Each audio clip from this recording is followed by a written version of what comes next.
మీ business ఏదైనా మీ ఊర్లో promotion చేయాలంటే అది సుమన్ టీవీతోనే సాధ్యం. ఇప్పుడే సంప్రదించండి. నమస్తే, welcome to Suman TV. Nizamabad జిల్లాలో ముగ్గురు ఆటో డ్రైవర్లను అయితే పోలీస్ అధికారులు అరెస్ట్ చేయడం జరిగింది.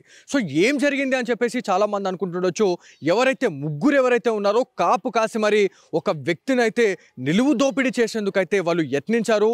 సో ఇందులో భాగంగా ఏదైతే అమల్వాడికి సంబంధించిన మాలోత్ అనే వ్యక్తి ఎవరైతే ఉన్నారో తను కామారెడ్డికి వెళ్ళాలి. సో కామారెడ్డి వెళ్ళాలంటే తను ఎట్లా వెళ్ళాలి అంటే అయితే మనం బస్ స్టాండ్కైనా వెళ్ళాలా, లేకపోతే అతి సమీపంలో ఉన్నటువంటి మనకి బైపాస్ బస్ స్టాండ్ ఏదైతే ఉందో ఆ బైపాస్ చౌరస్తాకి వెళ్ళి అక్కడ బస్ సహాయంతో తను వెళ్ళాలి. సో అదే టైంలో అదునుగా చూసుకొని ఒక పక్క పథకం ప్రకారం రెక్కీ నిర్వహించి మరి ఈ నిలువు దోపిడీకి అయితే పాల్పడ్డారు అని చెప్పేసి మనకు ఒక ఇన్ఫర్మేషన్ అయితే వచ్చింది.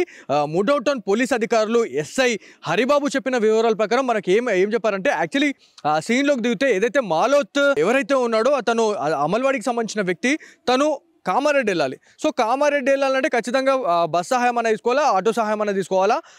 సో ఆ టైంలో ఎవరైతే మాలోత్ అనే వ్యక్తి బైపాస్ కంటేశ్వర్కి వెళ్ళిండు.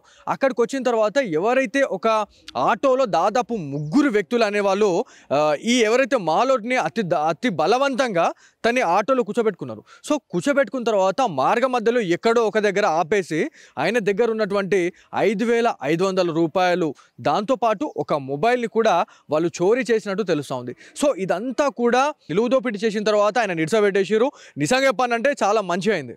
ఒకవేళ ఆయనను చంపేసి ఉంటే ఇలా చాలా పెద్ద న్యూస్ అనేది అవుతుండే నిజామాబాద్ జిల్లాలో. అతన్ని వదిలేసారు కాబట్టి ఎవరైతే మాలోత్ ఉన్నారో నిజామాబాద్ జిల్లా పోలీస్ అధికారులను ఆశ్రమించడం జరిగింది. ఎందుకంటే అతను అమల్వాడికి సంబంధించిన వ్యక్తి.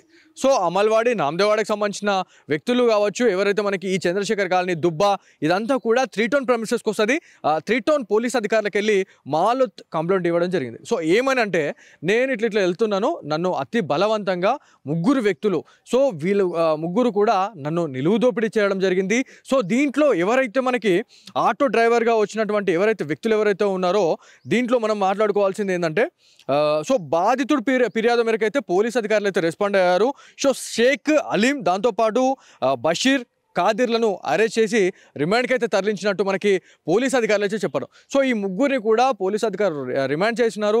రిమాండ్ చేయడమే కాకుండా ఎవరైతే ఇట్లాంటి ఇన్సిడెంట్లకు పాల్పడుతున్నారో అట్లాంటి వాళ్ళని కూడా ఖచ్చితంగా అవేర్ చేయాలని చెప్పేసి ఒక కౌన్సిలింగ్ కూడా ఇచ్చినట్టు మన పోలీస్ అధికారులు అయితే చెప్తా ఉన్నారు. ఎందుకంటే ఆటో డ్రైవర్స్ ఎవరైతే ఉన్నారో చాలామంది జెన్యూన్గా ఉండే వాళ్ళు చాలామంది ఉంటారండి. కాకపోతే అక్కడక్కడ కొంతమంది కచ్చరాగాలు చేయడం వల్ల ఇట్లాంటి ఇన్సిడెంట్లు అనేది జరుగుతూ ఉన్నాయి. సో ఎవడో ఒకరు తప్పు చేసిన దానికి టోటల్ ఆటో యూనియన్ వల్ల తలదించుకోవాల్సి వస్తుంది అని చెప్పేసి చాలామంది ఆటో డ్రైవర్ అన్నలతో కూడా మనం మాట్లాడినాం. చాలామంది బాధపడతా ఉన్నారు. ఒకవేళ మాకు అట్లాంటి వాళ్ళని మాకు ఇప్పియండి అన్న, మేము అలా పని చూస్తామని చెప్పేసి కూడా వాళ్ళు ఇవాళ మాట్లాడుతున్నారంటే ఒకసారి ఆలోచించండి. సో నిజాయితీగా పని చేసుకున్న వాళ్ళకి ఎక్కడైనా కూడా ఇట్లాంటి ఎదురు దెబ్బలు తగులుతూనే ఉన్నాయి. ఎవరో ఒకరు జెన్యూన్గా చేస్తున్నారంటే అట్లాంటి వాళ్ళపైన బురద జల్లడం కావచ్చు, అట్లాంటి ఇన్సిడెంట్లు అయితే జరుగుతూ ఉన్నాయి. ఇవాళ మాకు బాధేస్తుంది అని చెప్పి చెప్తా ఉన్నారు.